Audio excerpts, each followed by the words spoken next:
начинать, если тебе сказать еще раз вот этот слайд, видите, он очень сильно повторяет предыдущий.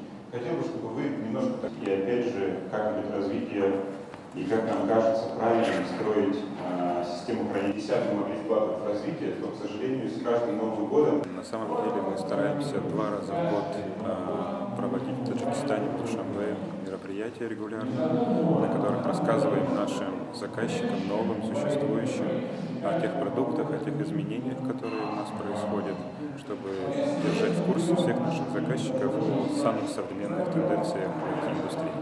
Мероприятия стараемся делать регулярно, 2 раза в год. И вот около 6 месяцев назад мы уже делали в этом же отеле «Хаят» для наших заказчиков такое же мероприятие.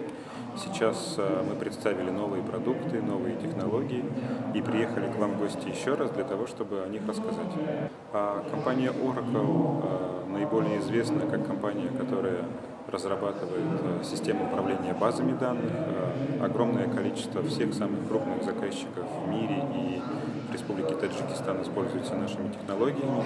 Но в том числе сегодня мы хотели бы сделать больший упор на программно-аппаратные комплексы, такие как Exadata, Exalogic, Oracle Database Appliance и сервера производства нашей компании.